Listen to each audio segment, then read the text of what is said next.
settle outstanding payments to hospitals and other service providers. I know this has been a major concern for hospitals that are owed by the former NHIF a lot of money.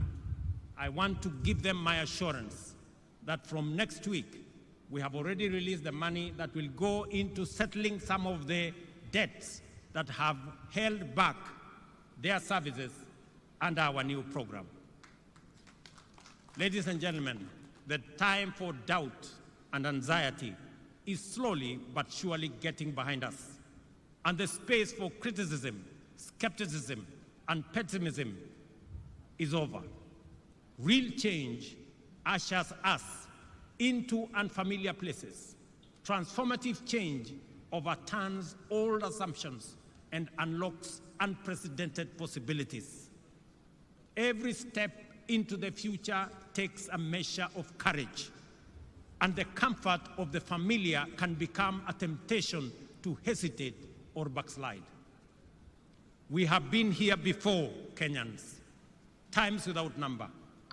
Many Kenyans were anxious about the prospects of the freedom struggle and doubted the capacity of our freedom fighters to defeat the formidable power of the empire. Some were afraid that what they saw as an uncertain future in an independent nation, in contrast with the very real, if undesirable, present in an oppressive colony.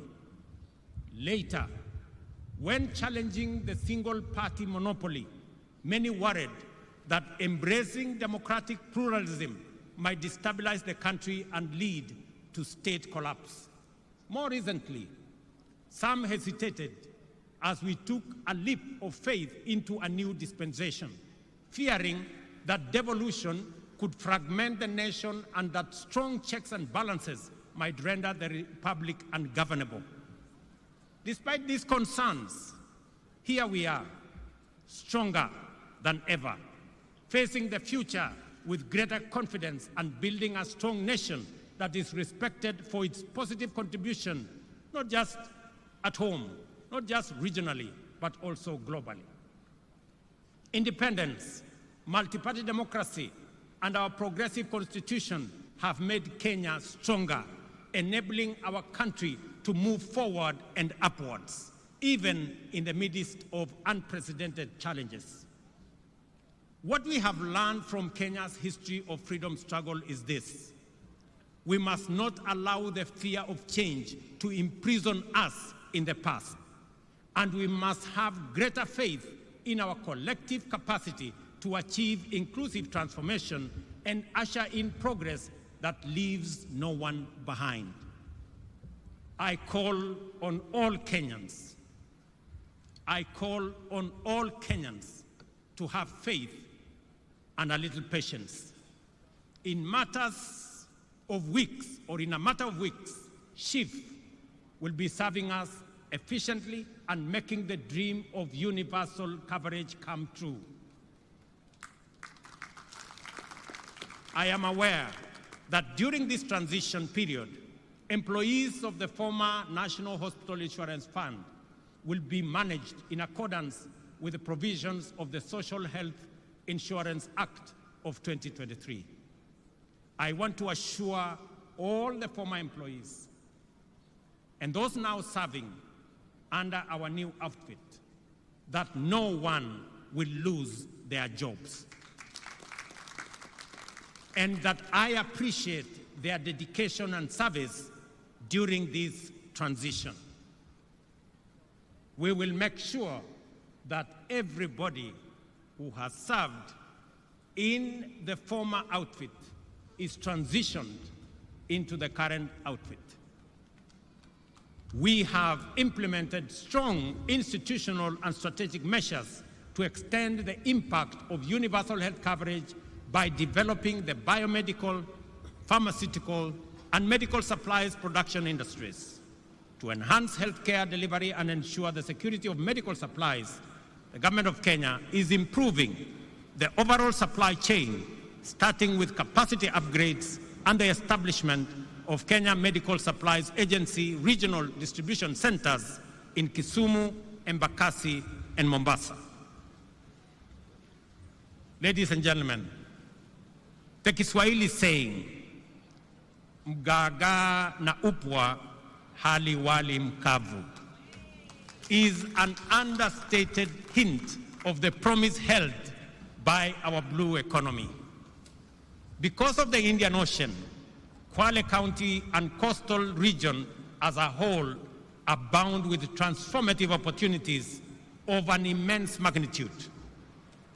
At present, the blue economy contributes 20 billion to the economy annually and is expected to increase to over 80 billion in 5 years. This transformation will create thousands of jobs and stimulate regional economy through increased investment in various industries, enhanced export manufacturing, and expanded overall economic activity. To begin with, we are investing Kenya shillings 2.7 billion in the construction of fish landing sites and markets equipped with cold storage facilities across the country, with 1.2 billion allocated specifically to the coast region. Additionally, we are releasing 1.7 billion in grants to support 612 fishing cooperatives and groups in the region.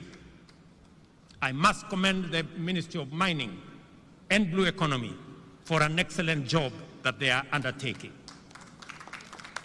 The Shimoni Port, Kenya's first dedicated fish port, is now 82% complete. I came to start that project months ago. I'm very happy with the progress that is made.